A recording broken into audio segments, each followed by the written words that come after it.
al Señor por la vida de Dani. Amén. Así es. Gracias. Dios les bendiga, ¿cómo están? No sé cuántos matrimonios tuvieron la oportunidad de estar aquí el sábado pasado, perdón. Matrimonios, levanten su mano los que estuvieron aquí. Como bien decía esa vez, el sábado pasado, siento una presión muy grande de que luego digan que soy sabio o cosas así que sé de la palabra, porque luego siento la carga de tener que decir algo interesante. Y pues a ver si se da. ¿Cuántos hemos estado siendo retados con lo que el pastor nos hablaba? Estamos hablando de la familia, los matrimonios, la diferencia entre mujeres y hombres, y hemos sido retados, hemos sido confrontados, ¿verdad que sí? Y hoy vamos a seguir sobre este tenor hablando de la familia, pero hoy yo quisiera compartir un poquito acerca de la hombría y de la feminidad. Creo que es algo que no se toca mucho en las iglesias, considero que es importante. Y yo les dejaba ahí arriba en cabina que ellos me votaran por cómo se va a llamar la predicación. Fíjense que yo tenía tres títulos posibles para la predicación. El primero era el reto de ser hombre, ese era un posible título. También pensaba en ponerle el hombre y la cultura. O por último, la tercera opción era hombre, pero ¿a qué costo? Entonces no sé por cuál votaron, pero allá arriba les dejé que pusieran ahí el título, entonces ese va a ser decisión de ellos. Pero vamos a la palabra, vamos a leer Génesis 1:26. ¿Cuántos tienen Biblia? Abra su Biblia, encienda su Biblia o espérese a que aquí lo pongan, los que pues no quieren prenderla o hojearla.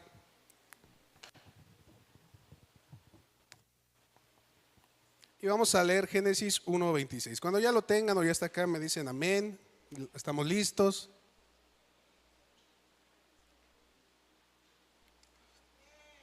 Un amén, dos amenes. Ya hay 3 personas. Los demás están esperando que lo pongan. Bueno, ya está ahí. Y vamos a hablar de esto. Pero yo quiero advertirles que esta no va a ser una predicación popular. No espero que tal vez muchos amenes. Y está bien, así debe ser a veces. Génesis 1:26, ¿ya lo tiene? Entonces leemos, dice: entonces dijo Dios, hagamos al hombre a nuestra imagen, conforme a nuestra semejanza, y señoré en los peces del mar. Diga conmigo la palabra señoré. Dice: en los peces del mar, en las aves de los cielos, en las bestias, en toda la tierra y en todo animal que se arrastra sobre la tierra.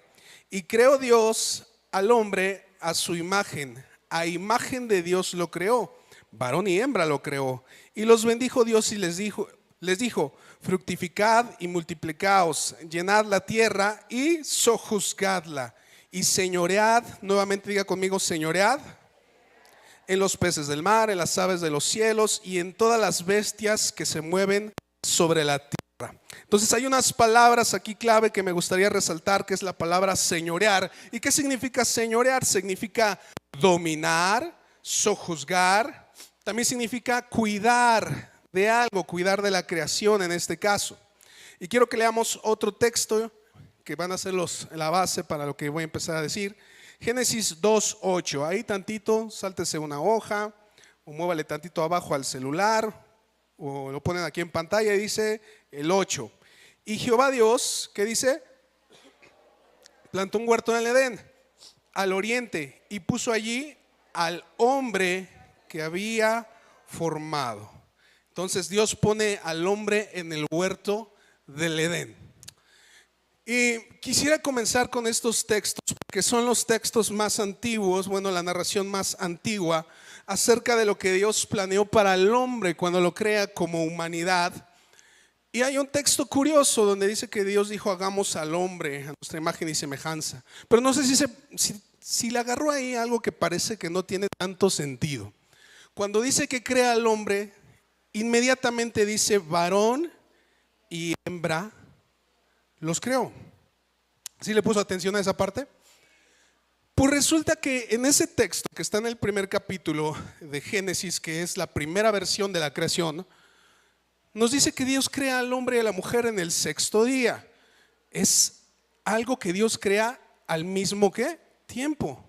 El 6º día crea al hombre y la mujer. Hasta aquí creo que estoy diciendo algo que pareciera que ya todos sabemos, hemos escuchado alguna vez, ¿verdad que sí?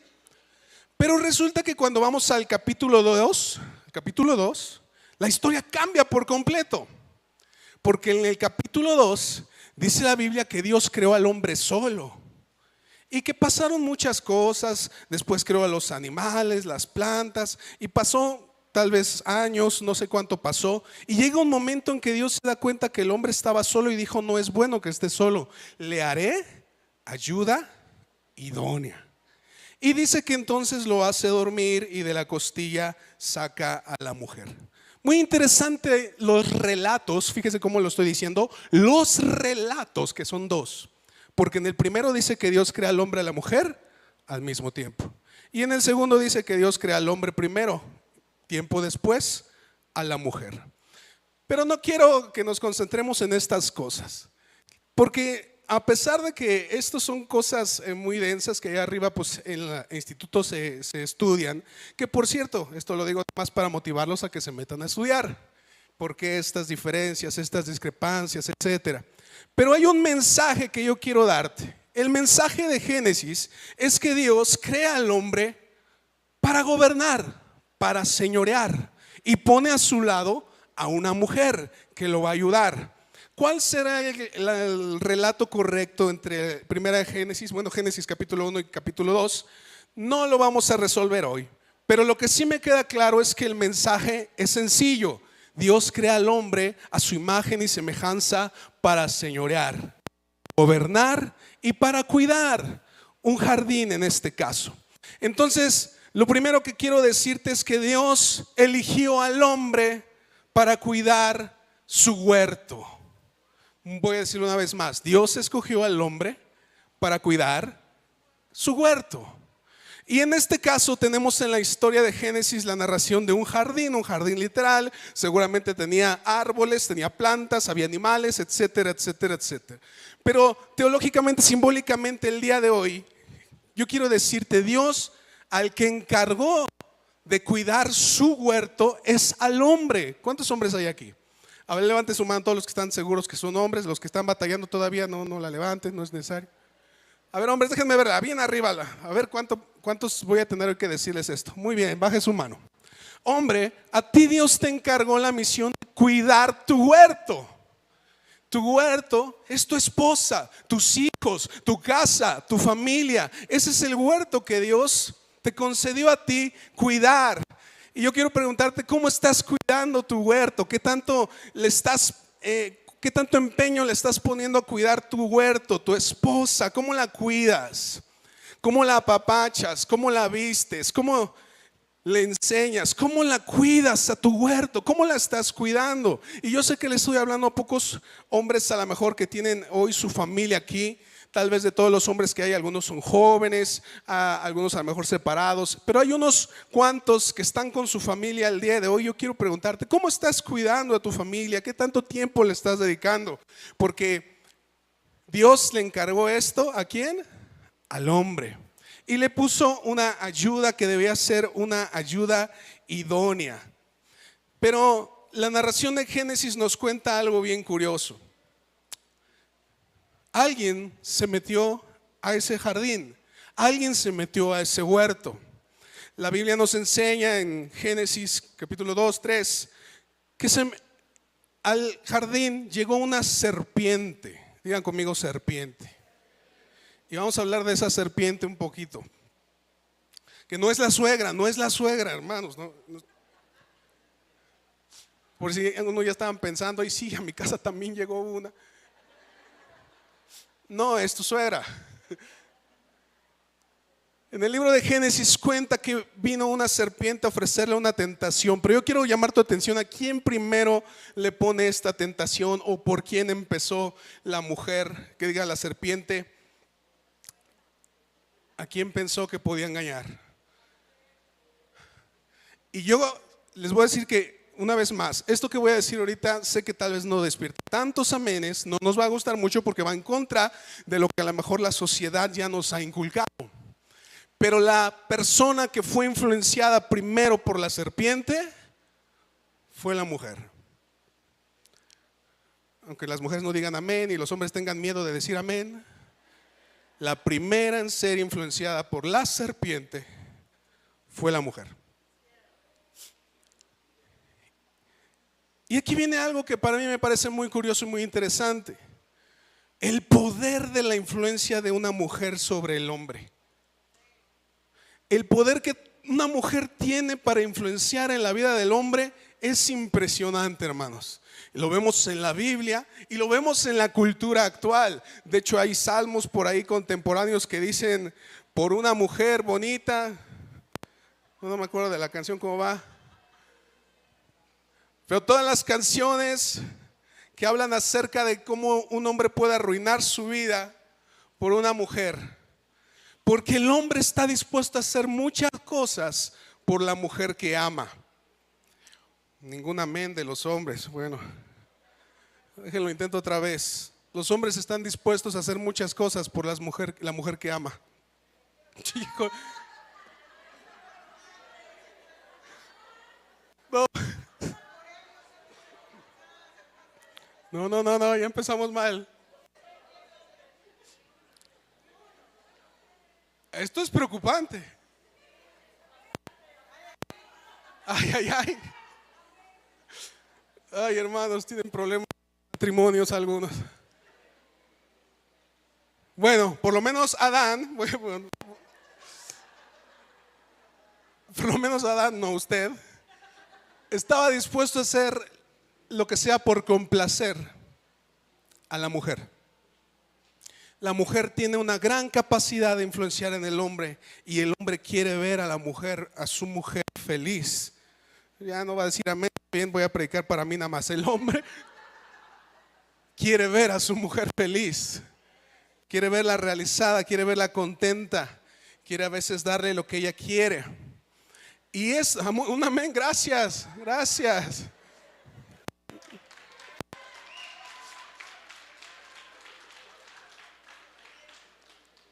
No voy a ser un viudo el que dijo eso.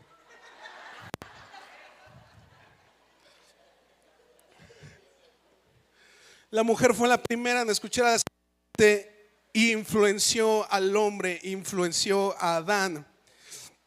La mujer siempre ha tenido influencia en el hombre, y siempre han tenido ambos el deseo de tener más de lo que se tiene, saber más de lo que se sabe y ser más de lo que se es. Voy a decirlo una vez más. En esta narración de la escritura nos deja ver cómo el hombre y la mujer siempre han querido tener más de lo que se tiene, saber más de lo que se sabe y ser más de lo que se es. ¿Cuál fue la tentación de la serpiente al hombre, a la mujer?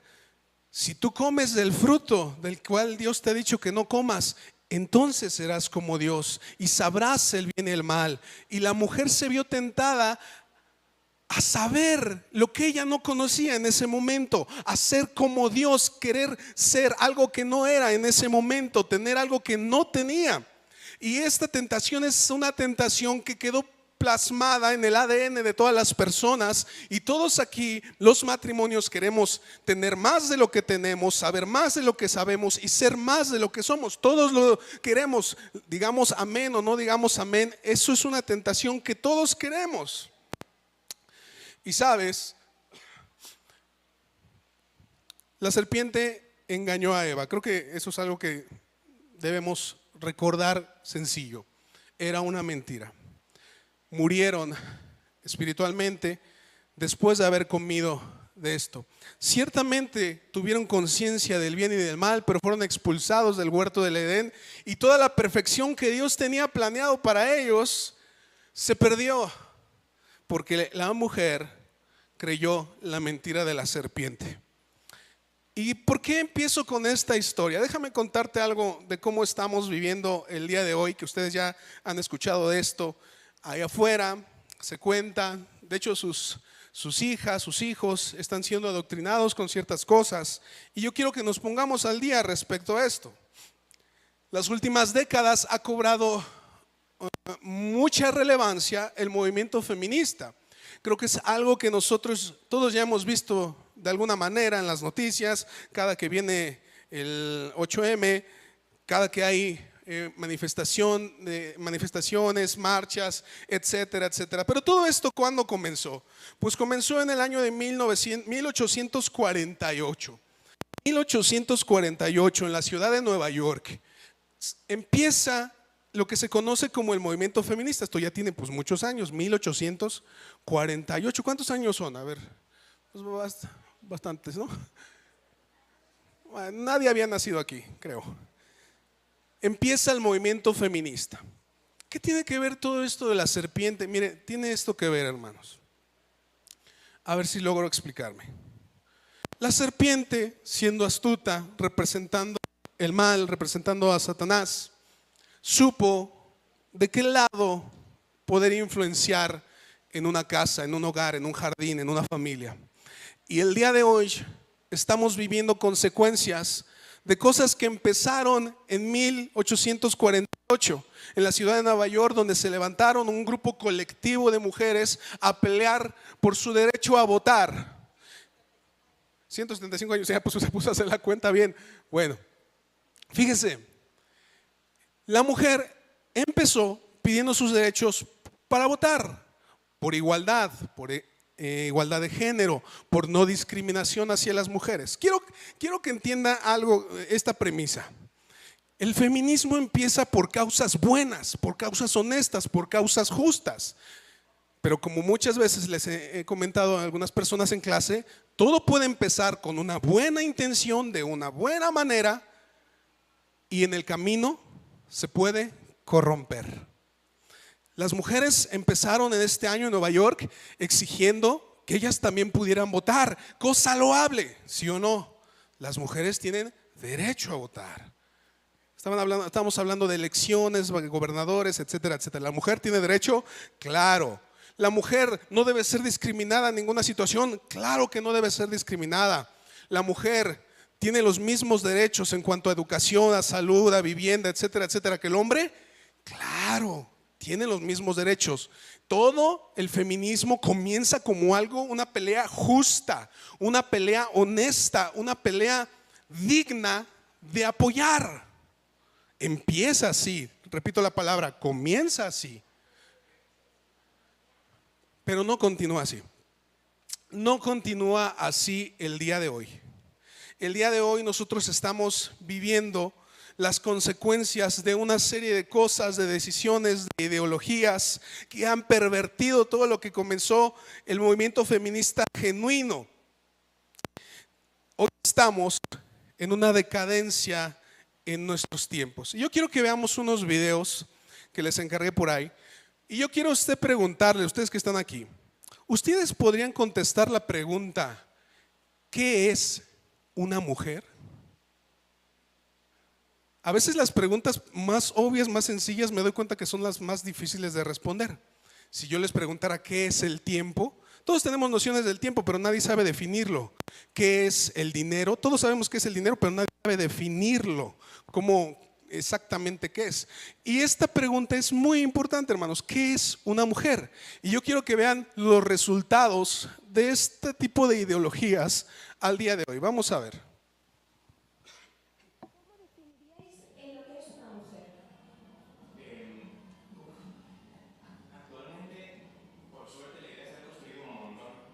Hasta un punto en el que mujer no es, en mi opinión, no responde a ningún constructo que se haya establecido socialmente. Pero tampoco sabría definir qué delimita exactamente ser una mujer, si son sus ideales, el género con el que te identificas. No sé, la verdad es que no sabría definirlo. Yo la verdad es que tampoco, porque actualmente hay un espectro muy amplio de mujeres, o sea, perfectamente cualquiera que se sienta a lo mejor un poco afeminado, incluso si no sintiéndose afeminado, puede a lo mejor decir, pues mira, yo prefiero que a lo mejor me trates de mujer porque me gusta cómo se siente así y me gusta más. Entonces, claro, actualmente no sabría cómo explicar qué es una mujer o... ¿Y cómo definiríais en lo que es una mujer? El siguiente. Entonces, ¿qué es hoy ser mujer? Bueno, en un mundo donde la palabra sexo ha sido desterrada se ha intercambiado por la de género, y dentro de género ya no hay definiciones culturales significativas, sino que son decisiones individuales, o mejor dicho, autopercepciones. Entonces hoy mujer es nada. Vos podés ser mujer, yo puedo ser mujer, nuestros camarógrafos pueden ser mujeres, cualquier hombre puede ser mujer con solo decir que es una mujer. Esto ha traído graves consecuencias para la mujer de verdad. La mujer ha tenido que soportar en sus deportes femeninos presencia de hombres que dicen ser mujeres y que terminan ganando las competiciones con mucha comodidad. Los hemos tenido en levantamiento de pesas femenino, los hemos tenido en natación, los hemos tenido en fútbol, en hockey, en atletismo, en todas partes. Entonces,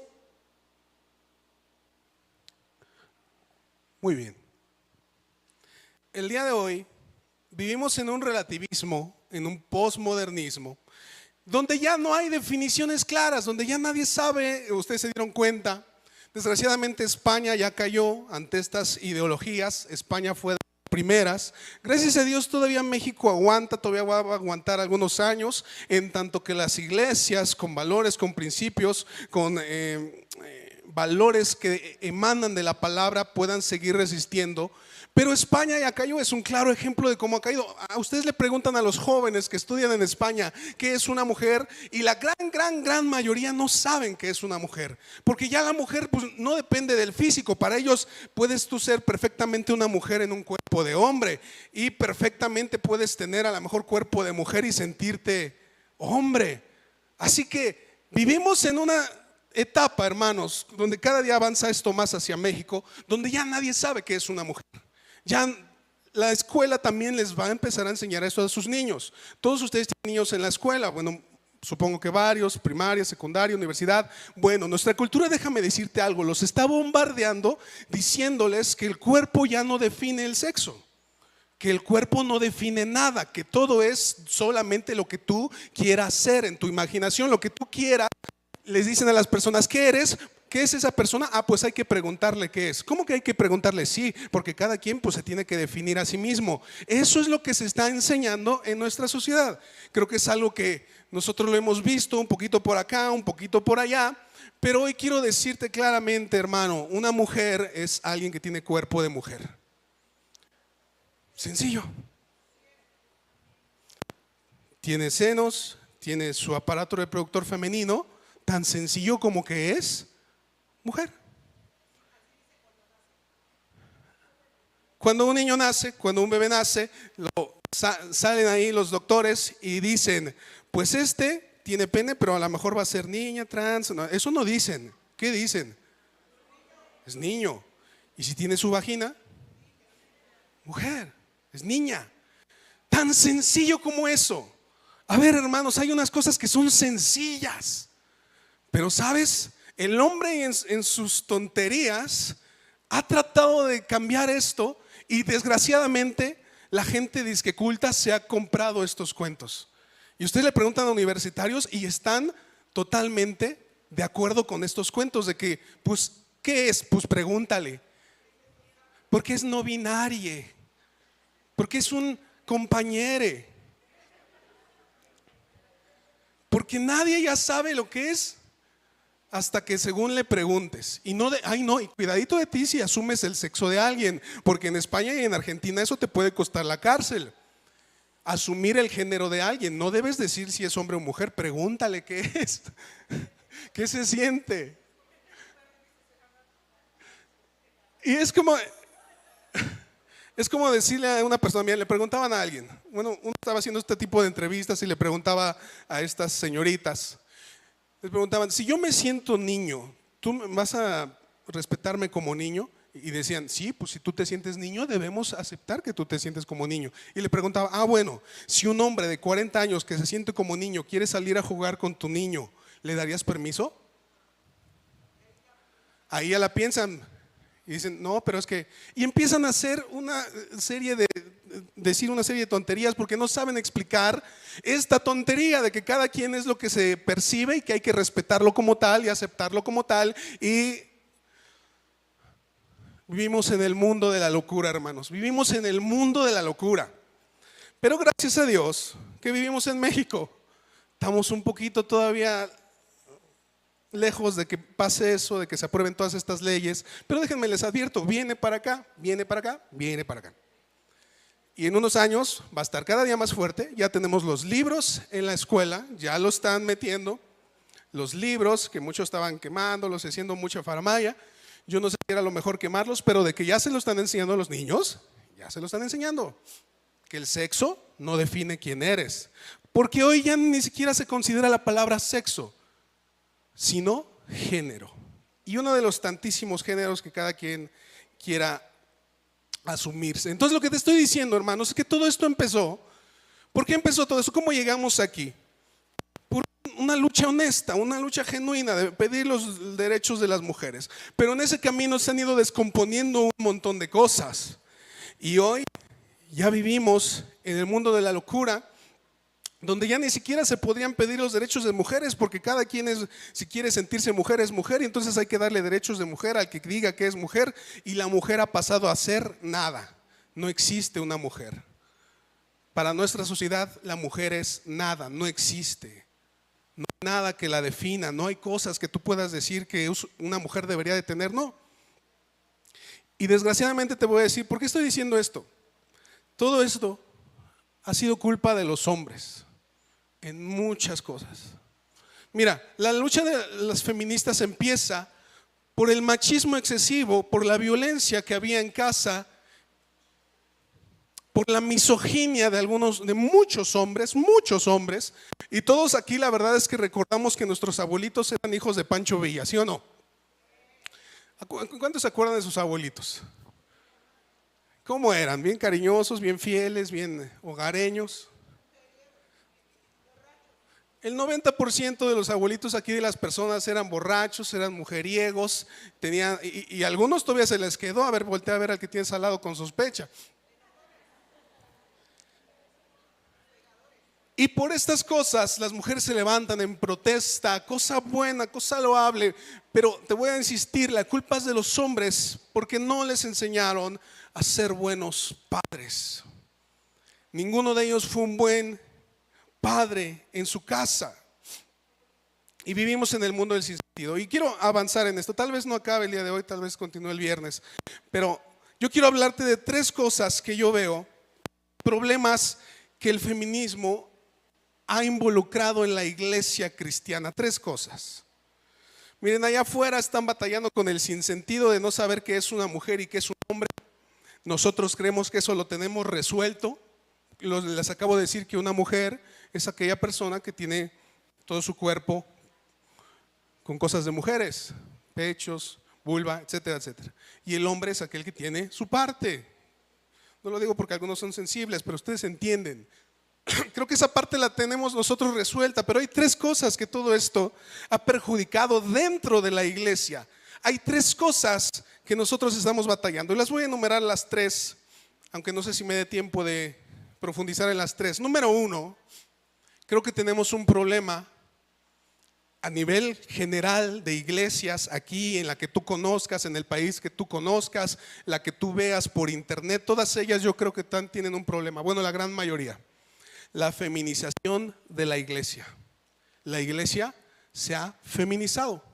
Número dos, cosa que yo veo, hasta donde alcanzo a ver, comprender, entender, problemas que hay en la iglesia respecto a esto, es la pérdida de la hombría y la falta de modelos de hombre.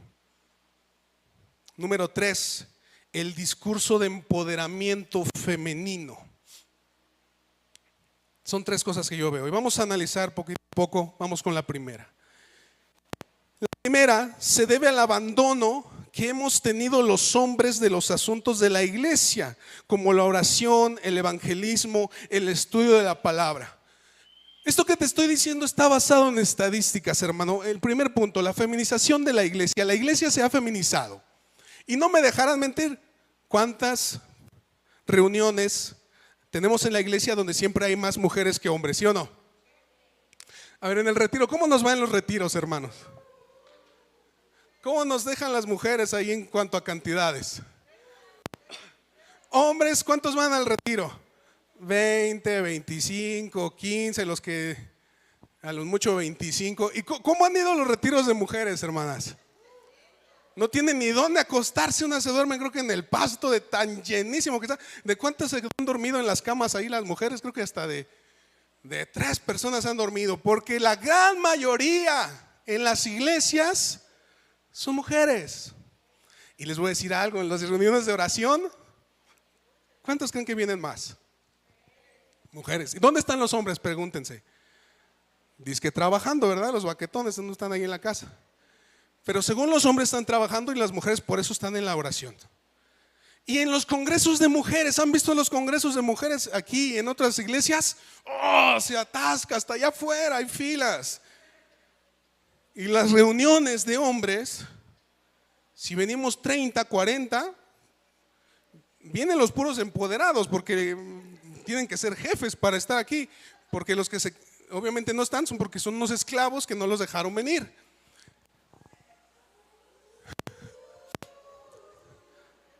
Ahora, la iglesia se ha feminizado. Es más grande la cantidad de mujeres en las iglesias. Y si no me creen, echen un ojito al lado a ver cuántos hombres hay, cuántas mujeres hay. Saquen el promedio, sabrán que siempre hay más mujeres. Y otra cosa, en los discipulados, ahí arriba, siempre hay más mujeres. Y acá abajo, bueno, más bien en su casa, que no bien quieren venir al discipulado, están todos los burros que dicen que el estudio es para las mujeres, de estudiar de la palabra. No, desgraciadamente, hombres, escúchenme esto, aunque no me digan amén, la culpa de que la iglesia se esté feminizando es porque tú no te has comprometido con tu fe.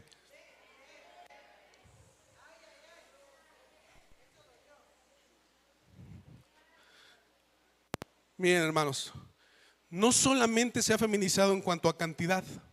La liturgia, cuando hablo de liturgia es lo que se hace, el culto, las canciones, quién pasa a predicar, a dar los avisos, etcétera. Todo eso se llama liturgia, tiene un propósito. De hecho es una materia aparte de estudio, la liturgia.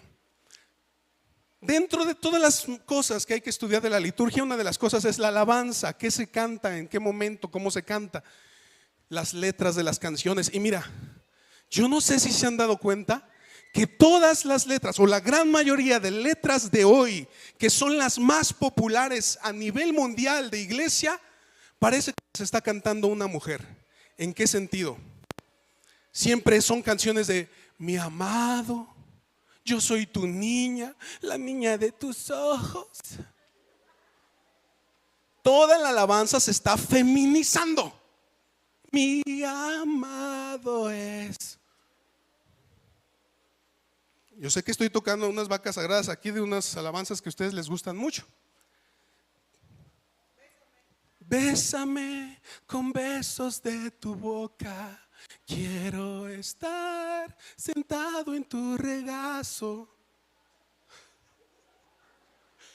¿Usted sabe cómo nos ven los hombres de afuera cantando eso aquí? Por eso no quieren venir. Porque la iglesia se ha, ¿qué cosa?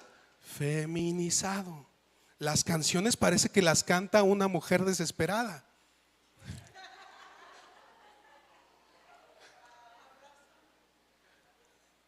Todas nuestras canciones. Y hermanos, esto es lo peor, miren. Antes teníamos voces de hombres cantando. Aleluya. Hoy, ¿sabe cómo cantan el 90% de cantantes cristianas?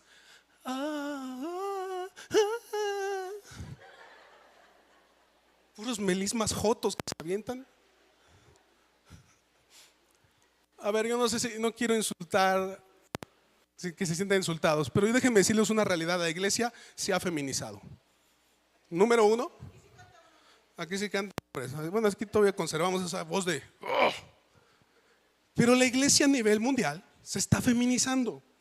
Los hombres, cada día las iglesias van más vestidos como su mujer los viste.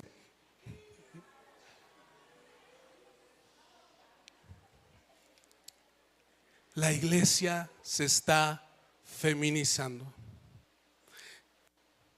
Quiero que entiendas el problema, porque es un problema que yo veo. Y lo veo en todas, iglesia que prendo en el YouTube, yo veo esto. Se está perdiendo la hombría en las iglesias, se está perdiendo la hombría. No hay buenos referentes de masculinidad en las iglesias. Le damos like siempre a la mujer, a la que canta, a la pastora, y al chico que canta la alabanza, que no saben si es hombre o no sé qué, pero siempre son los más vistos. La hombría se está perdiendo de las congregaciones cristianas, en las canciones, en el número de personas, en las actividades.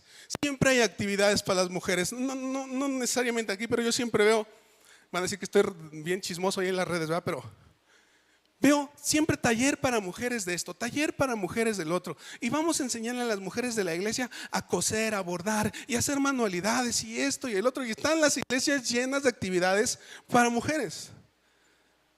El hombre ha sido excluido poco a poco. ¿Pero la culpa de quién es?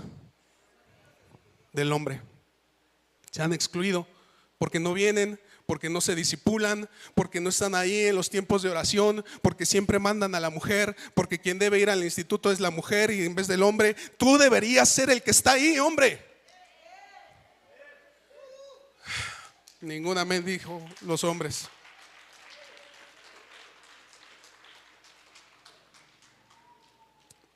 La culpa de que cada día la iglesia se feminice es de los hombres. Pero quiero empatizar con ustedes, porque yo entiendo que tal vez no fue tanto su culpa, porque no les enseñaron ustedes, no nos enseñaron a nosotros. Los hombres necesitamos involucrarnos en la iglesia más. ¿Por qué? Porque cuando un hombre se involucra en la iglesia, sí o sí jala a la familia. Voy a decir una vez más, cuando el hombre se involucra en la iglesia, sí o sí va a jalar a su familia entera. Testimonios hay de sobra. Pueden venir las mujeres solas, echarle muchas ganas. Pueden venir las muchachitas, vienen solas, sus papás no están aquí y pasan 1 año, 2, 3 años, 4 años viniendo solas. Pero sabes, cuando un hombre varón de casa que ama a su familia, que la cuida, dice vamos a la iglesia, ¿sabes qué pasa la otra semana? Todos están en la iglesia. Un verdadero hombre puede traer aquí a su familia entera con primos, tíos, etcétera, etcétera. Cosa que la mujer, déjeme decirle, yo sé que no nos emociona, pero la mujer no tiene ese poder de convocatoria en la familia. Muchos luchan para sus hijos y mis hijos, y gracias a Dios que te esfuerzas, pero la realidad es que el poder de convocatoria del hombre es más grande para atraer a su familia. Aunque no me digan amén las mujeres porque sé que no les gustó, y los hombres por flojos que no quieren decir amén, tu poder es más grande para atraer a tu familia. ¿Por qué no lo hacemos? ¿Sabes? Faltan modelos de hombría en la iglesia. Y es que una realidad es que esto se tiene que construir, se tiene que modelar. La masculinidad es algo que se ve, es algo que tú debes de ir aprendiendo de otros. La masculinidad se construye, se forma. Por eso la importancia del padre de familia en la crianza, en el instruir a los hijos. Es tan importante que haya un padre. Mira, todos nos sentimos huérfanos de padre. Voy a decirle una vez más, todos aquí, sin temor a equivocarme, el 95%, déjenme los escaneo a todos. 95% de ustedes se han sentido huérfanos de padre. Unos porque realmente no tienen, y unos porque aunque lo tienen o lo tuvieron, no fue un buen modelo, no estuvo con ustedes, no los aconsejó, no los guió, no los instruyó, no les dio sus primeras herramientas para salir a trabajar. No tuvimos modelos de padre, nos sentimos huérfanos. ¿Sabes que se considera que México es un país matriarcal, donde la que gobierna en las casas es la mujer? Y ahora échenle coco a ustedes, vean su familia, sus primos, sus tíos. En su familia, ¿a quién se celebra o se ama más? ¿A la madre o al padre? ¿A quién se le hace la fiesta? El día del padre y de la madre, ¿a quién se le da más?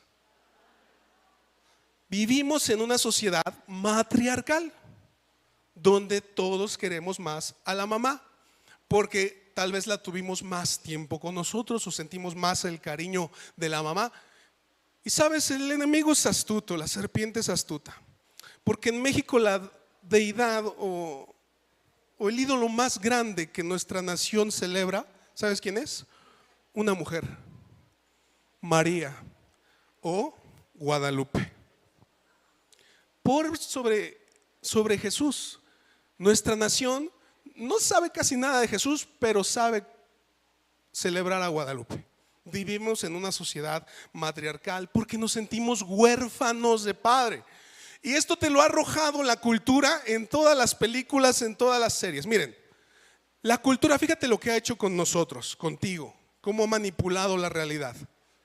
Nos ha hecho sentir que para ser un hombre, un héroe, debes de ser huérfano de padre o tal vez de madre. Díganme héroes que tengan padres, o díganme héroes que son huérfanos. Superman, Spider-Man, Iron Man, Harry Potter, Batman, Goku también. Mira, la sociedad, la cultura nos ha hecho creer que debemos ser huérfanos para ser dignos de algo en esta tierra. Y tú te has sentido huérfano. Aunque no me digan amén, yo sé que tú te has sentido huérfano porque nos faltó figura paterna a todos. A todos nos faltó una figura paterna. Y es un dolor en el corazón de cada persona aquí. Pero aquí viene el punto. Nosotros que estamos aquí, que conocemos la palabra de Dios, que estudiamos, que tratamos de vivir la vida conforme a la voluntad de Dios, también somos hombres y tenemos hijos. La pregunta es: ¿por qué nuestros hijos a veces también se sienten huérfanos? ¿Y qué estamos haciendo nosotros? ¿Estamos modelando correctamente para ellos eso? Miren el segundo punto que yo les mencionaba ahorita. ¿Cuál es el segundo punto? No sé si alguien lo apuntó. La pérdida de la hombría y la falta de modelos. Yo les quiero contar un poquito de lo que la pastora me comentaba que quería que abundara tantito aquí. Miren, yo, obviamente, algunos no sé por qué todavía piensan que la pastora y el pastor son mis papás. No, no son mis papás, la pastora es mi hermana. Es que me ven parecido a Elías, pero pues obviamente él es la versión pirata, yo soy el original. No, mi padre se llamaba Simón, papá Simón. Creo que algunas veces han escuchado alguna historia de él, de mi papá Simón. Mi papá Simón fue un hombre a la vieja usanza, como se hacían antes los hombres. Él era guadalupano, de hueso colorado. Él conoció del Señor ya no diría que grande, pero pasados los 40 años él conoce del Señor. Mi papá Simón fue un hombre duro, fue un hombre recio. Mi papá fue chofer, ¿cómo? No le gustaba que dijeran chofer, operador, ¿verdad? Operador de maquinaria pesada, de Dina Cummins, trailer, camiones foráneos. Mi papá fue operador de eso. Mi papá probó, supongo que varias drogas, y era alcohólico, como la mayoría de papás aquí. Mi papá fue alcohólico mucho tiempo y la verdad es que se le dificultó incluso dejarlo después de conocer el evangelio. Si bien ya no tomaba cada rato, la verdad es que sí me acuerdo de haberlo visto algunas veces tomado, hablando de la Biblia, hablando de la palabra de Dios. Era como Noé, ¿verdad? Era como Noé mi papá. Y mi papá, la verdad es que a mis hermanos les tocó la peor versión de mi papá, debo admitirlo. Porque cuando yo tengo más hermanos, bueno, hijos de él, de otros matrimonios, porque tuvo varias parejas, como eran los papás de antes. Eran bien querendones, tenían mucho amor para repartir. Todo mi papá tuvo varias mujeres más, varios hijos. Tengo hijos que digan, tuvo hijos.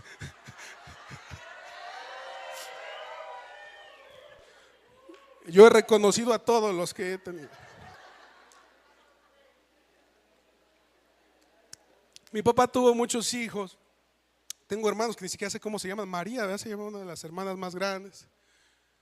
muchos hermanos que no, yo les perdí ya el rastro, sé que andan por ahí, hay algunos, pero mi papá era de esos hombres a la antigua.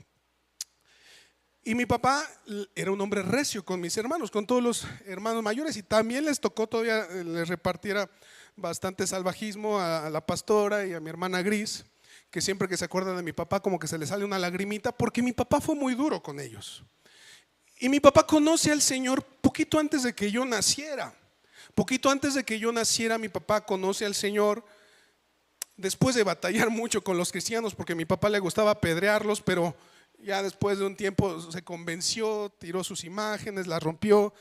Y el día en que mi papá va a una iglesia que decide ir, es bien curiosa esta historia, no sé por qué no lo han contado. Cuando mi papá va a una iglesia por primera vez, el día en que entran al servicio, el pastor se está despidiendo de la iglesia. Y le dice a la iglesia, bueno, un pastor ya grande, ya viejito. Ahí está papá. Y el pastor a donde mi papá decidió empezar a ir, que era una iglesia cerca de la casa, el día en que mi papá llega a la iglesia, el pastor se despide de la iglesia y dice, yo ya estuve con ustedes muchos años, yo ya les he enseñado todo lo que he podido, ahora cada uno de ustedes vaya y abra una iglesia, prediquen el evangelio. Y ¿saben qué hizo mi papá? Primer día que fue a la iglesia, le tomó la palabra y mi papá fue y abrió una iglesia ahí en la casa. No sabía nada, pero mi papá fue pastor a la semana.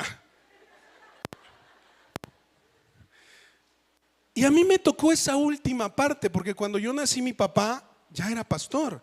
Las poquitas fotos que nosotros nos tomamos, que nunca hemos ido de tomarnos muchas fotos, yo estoy ahí, un bebé en brazos de mi mamá está hasta enfrente con su velo y está mi papá al lado dirigiendo los cantos con la guitarra. Y yo nací ya cuando mi papá era cristiano, por eso le digo, me tocó entre comillas la mejor parte, porque mi papá se convirtió al evangelio. Y se comprometió con eso. La verdad es que le echó muchas ganas a leer la Biblia, a predicar. Y yo tengo bonitos recuerdos de cuando yo tenía 5, 6, 7 años. Tengo vagos recuerdos de ver a mi papá predicando en algunas iglesias donde íbamos acá a Los Reyes, acá a Texcoco, a otros lugares donde la verdad no me acuerdo bien. Pero mi papá iba porque conocía muchos pastores, se hizo de muchos amigos y él estaba predicando para acá. Y yo cuando recuerdo eso todavía siento el olor de esas iglesias porque olían como aceite de la unción. Y mi papá tocaba la guitarra acústica y se hacían unos cultos bien bonitos. Y mi papá predicaba y tengo esos bonitos recuerdos de él. Y tengo los otros recuerditos no tan malos de mi papá tomando en la casa, leyendo la Biblia, debatiendo con otro hermano que también sabía mucho de la Biblia. Y ahí estaban los dos debatiendo la palabra con una buena chela. No sé si un día termine yo así, pero no, espero que no. Mucha gente le decía a mi papá, ya padrecito, no tome. Porque mi papá se comprometió mucho con el estudio. Yo tengo recuerdos de los 10 años, me acuerdo de, mi papá enfermó de diabetes poco después de que yo naciera. Y la verdad es que él se fue encogiendo, él era un hombre grande como yo. Y se fue encogiendo, se fue haciendo flaquito, se fue jorobando así mi papá. Se hizo chiquito. Y perdió la vista por la diabetes y siempre el problema con sus piernas, siempre teníamos que estarlo masajeando, etcétera, etcétera.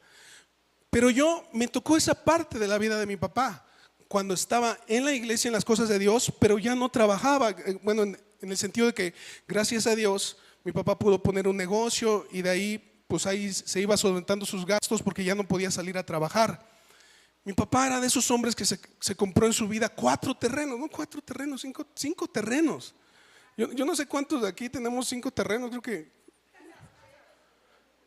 ya no alcanza para comprar ni uno. Pero mi papá era de esos hombres y desgraciadamente la enfermedad se fue llevando todo eso, tuvo que vender algunos para solventar sus operaciones, etcétera, etcétera, etcétera. Y me tocó una parte de mi papá donde, esto es lo que les quiero transmitir, yo absorbí de las cosas de la palabra, de la Biblia, lo que vi, pero me faltó un modelo que me enseñara otras cosas de cómo ser hombre, de cómo mantener una familia, de cómo ser estoico ante las adversidades, de cómo saber suplir una casa, de cómo saber trabajar en la vida, que me llevara a trabajar, que me enseñara. Yo no lo tuve. Mi papá me tocó ya esos años de que él estuvo enfermo. Y mi papá murió cuando yo tenía 19 años, pero tengo esos recuerdos de haberle transcribido un montón de libretas de estudios, porque como mi papá ya veía muy borroso, le gustaba que yo le escribiera todos sus estudios que él tenía con letras grandes. Y compramos libretas y libretas, y yo llené un montón de libretas con sus estudios. Me eché como 500 predicaciones de Armando Alducin, un montón de estudios. Yo me acuerdo de ser de 7 años transcribiéndole o estando con él, viendo todos los estudios acerca del infierno y todas las palabras del griego, de esto y del otro. Y escuchaba a uno que se llamaba Darío Salas y toda la tribulación, el apocalipsis. Y yo todo eso me lo aventé desde los 7 años.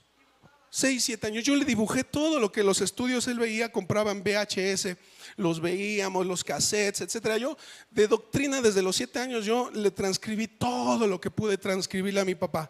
Y me acuerdo que eso de cierta manera, creo en este tiempo que como que se me pegó. Pero me faltó otra cosa. Y es que la verdad yo fui criado por mi mamá, por la pastora y por mi hermana Gris. Más que nada por la pastora, porque mi mamá pues tenía que trabajar como las mujeres de antes, que tenían que salir a vender tamales, nieves. ¿Qué otra cosa vendía mamá? Cosía. Mi mamá siempre estaba ocupada. Bueno, no siempre, no quiero que piensen que nunca estuvo conmigo, sí, pero la que más estuvo era mi hermana Mari.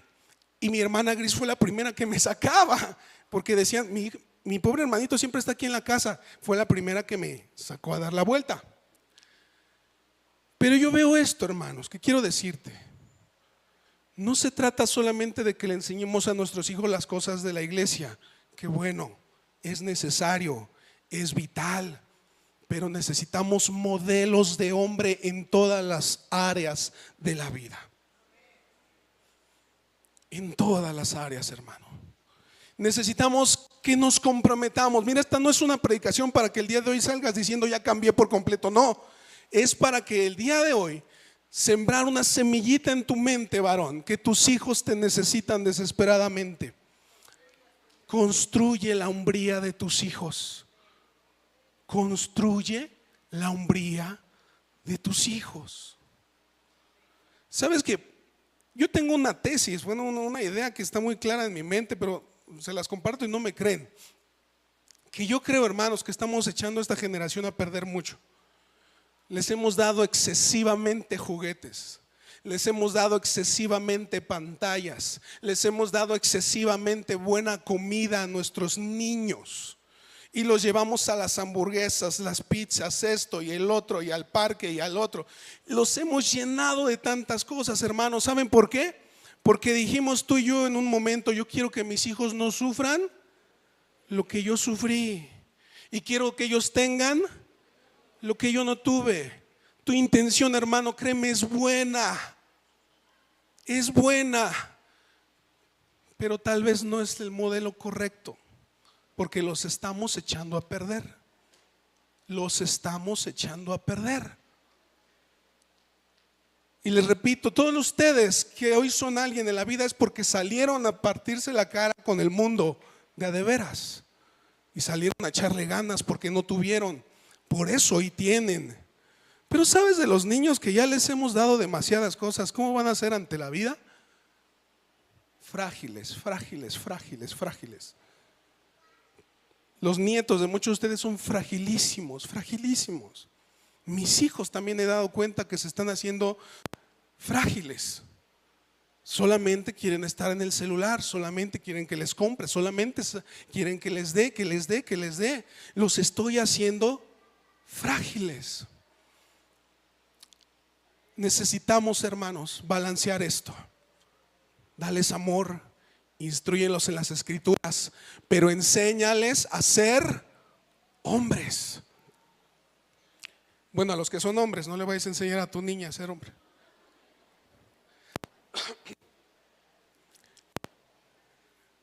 Y quiero que te pongas de pie, no puede terminar ya. Quiero que te pongas de pie. Y por un momento recordemos tantito a nuestros papás.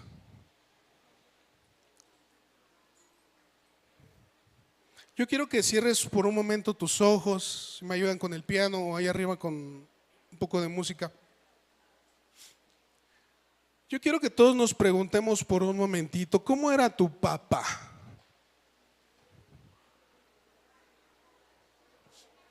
Cierra tus ojos, por favor. No nos distraigamos. Y quiero que por un momento te preguntes, ¿qué de esas cosas que tu papá te hizo, te enseñó, te formó? ¿Cuántas de ellas estás tú a lo mejor repitiendo en tus hijos? Pero que te preguntes si son buenas o son malas. Mira, muchas veces nosotros dijimos, yo no voy a ser como mi papá en esta área. ¿Y sabes qué pasó? Que terminamos siendo igualito a nuestro papá. Y hay cosas que tal vez fueron buenas de nuestros padres que debemos nosotros retomar, recuperar. Yo quiero preguntarte, en tu lugar para ti, respóndeme, ¿cómo se llamó tu papá? Di su nombre, menciona el nombre de tu papá.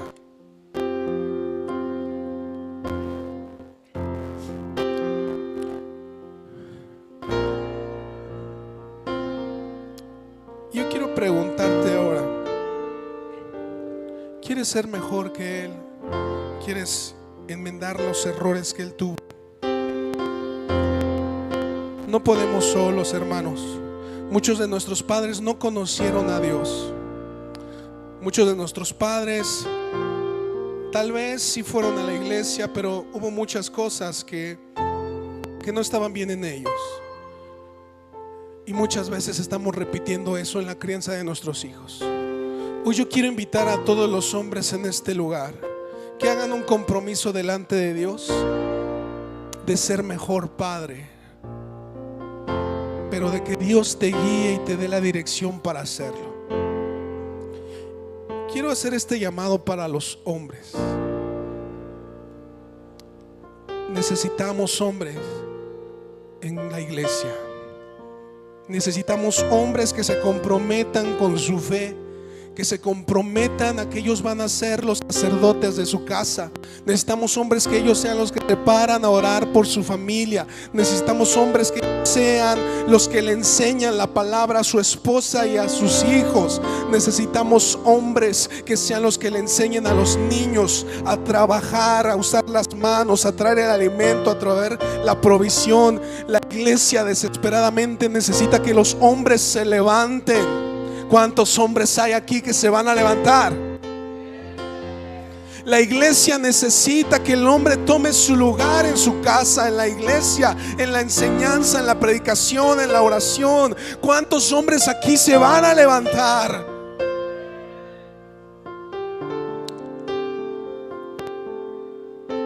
Amado Señor, levanta a estos varones.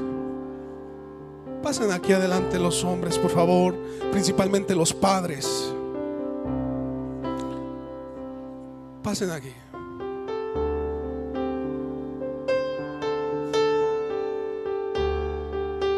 Tómense del hombro uno con otros.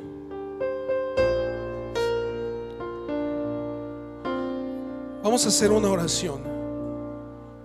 Pídele a Dios que le dé sabiduría, que le quite el miedo, que le quite la pereza, que ponga en él sabiduría, un corazón que ame a sus hijos, pero que sepa enseñarles, instruirlos, guardar el huerto de toda serpiente que venga en contra de sus hijos, de su esposa. Vamos a empezar a orar unos por otros, varones.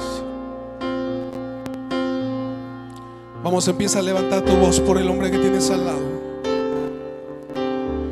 En el nombre de Jesús estamos orando, Señor, una generación de hombres que se van a levantar por su casa, por su familia, por sus hijos, por sus hijas, que van a cuidar el huerto.